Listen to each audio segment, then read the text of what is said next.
They have worked with us. They see our vision. They know what we're after, and they're offering discounts for anyone that comes through Corrective Care Wellness to them for membership there. And I've been to that facility, and it's absolutely fantastic for the rates that they charge. You can't even believe what you get out of it. So that's another thing that we're doing. And then there's also a couple of other products that we are using as well that again work with the vision of Corrective Care Wellness. Now, why the term corrective care wellness as opposed to holistic medicine or alternative medicine?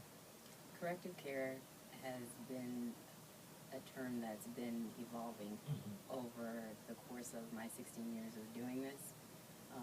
It had several different names, but when we finally came down to it, corrective care was what we do. That's what we do. We provide corrective care to an individual.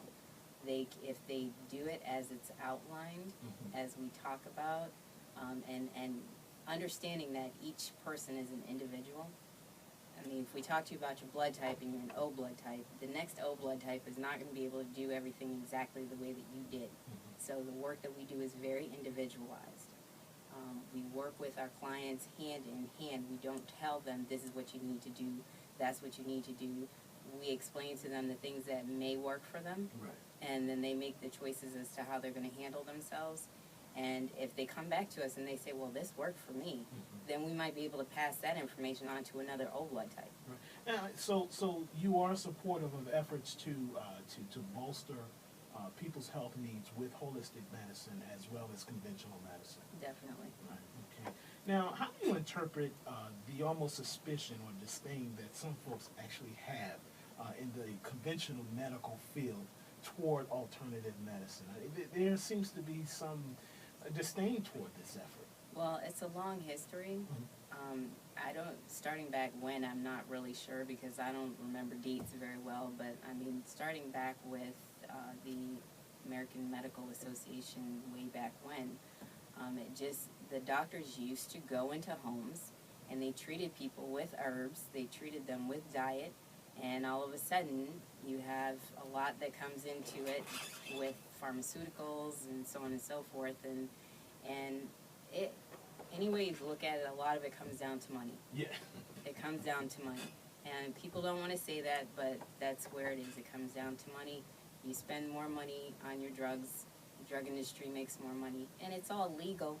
And it's a choice. It's a choice. Right, right. And then there's that marketing strategy. Exactly. It's perfect. Because when you look at it, for instance, if I had a headache, and obviously I would reach for a Motrin or a Tylenol, and there's almost an immediate impact.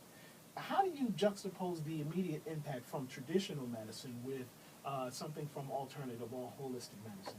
If you reached for some white vinegar and you held a tablespoon of it in your mouth for about 20 seconds, and then you swallowed it and drank about probably 16 ounces of water, your headache would probably go away. Is just it as easily. It immediate?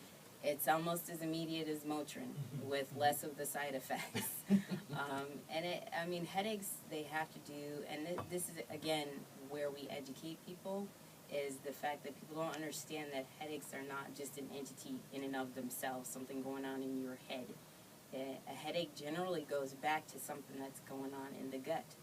And when you establish what's going on in the gut, you look back at what your diet was the past 2 or 3 days, then you can figure that the headache is probably coming from your gut, and you do something with the acids in your system. So something you've eaten 3 days ago could actually impact you 3 definitely. days later? Definitely. Wow, wow. And you're not a doctor? No, but you know what? This is simple. This is simple science. Yeah. It's simple physiology and anatomy, and if people take the time out to understand how their bodies work, a lot of what I do, they can do by themselves. With so many people spending a number of years obtaining their medical degrees and really invested in conventional medicine, what makes holistic medicine a lucrative alternative? Or what can make it a lucrative alternative? Well, I mean, you got the Democratic convention coming here. Maybe you should speak with them about that and talk to them about the skyrocketing costs of health care and so on and so forth. I'm not going to get into that discussion with you because that would be a whole other hour. Right. But yeah, it just makes sense.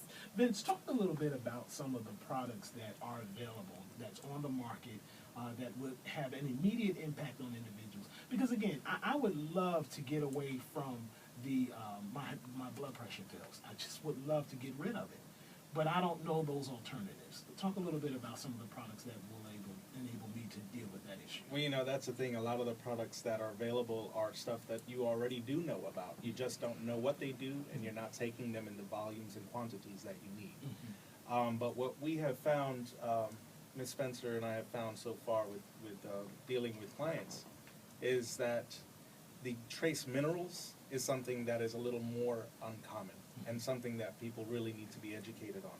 So, you know, one of the sources, we have several products that we use.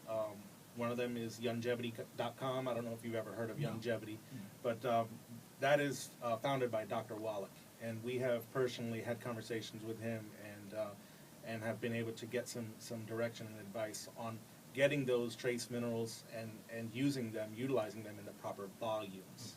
So you'd be surprised at how common the things that you're talking about are right at your store, and you just need to get. But we also like to use these products. Right. Is there, when you look at where we are with respect to educating people about holistic medicine, what impact will it have on our colleges and universities? I know that there are some schools that are offering coursework in it, but I'm more interested in it becoming a major, major educational effort in this country. It's been recent that they have started to take it more seriously, wherein it's being mainstreamed into the college pieces of education. Before, if you wanted to be a naturopath, you had to go to a completely separate college that, you couldn't take any courses in the mainstream college that would provide that education for you. So it's wonderful that there's a move in that direction so that people do realize that they can do something different. Naturally, there are going to be people that are happy with what they're doing and they're going to stay there, and that's fine. But again, we're looking at the need for change, because economically it's a huge strain. It's a huge strain globally. It's not just within this country. Yeah, and we know recently the president has recently talked about people looking for alternatives. He's trying to induce a movement himself about getting people to not have to go to the medical facilities. It's costing too much money, as they always complain about. And so, by his own words, he's trying to get people to also look at alternatives. And of course, due to politics, he has to be careful what he says and how he puts it. If it doesn't come from John Boehner, it's not. I don't want to get into politics. But we hear it loud and clear. Those of us who are in the industry, we knew what he was saying, and that's why we think we will be able to get the support now, even from politicians in our community. And that's what we're really trying to target, politicians. If there are any politicians out there listening to this show, we'd love to hear from you, because... Well, let me interrupt, because I do think what's important for politicians to understand that there are actual stories out there. Talk a little bit about some of the benefits that you've seen from some of the people that you know that benefited from the holistic medicine that you're providing, or the alternative treatments that you're providing. Well, that would definitely be Ty's space there, but there are a few that I've met, few of her clients that I've met that are of varying ages, varying circumstances, that I think it would be good for you to talk about. Well, one in particular that comes to mind right off the top is a 12-year-old who was over 200 pounds. And that's a sad circumstance, because obesity is one of the big crimes against humankind right now in our communities. Children are not being fed well, and even if they eat healthy food, the foods that we are consuming nowadays are so defunct of nutrients that you could feed a child well and have them still be malnourished. So that's one of the things that that particular person comes to mind. We're happy to say that we've been working with her for about a month, and she's already losing inches and inflammation in her body. because inflammation too is another thing that leads to disease and dysfunction within the neurological system as well as the organs.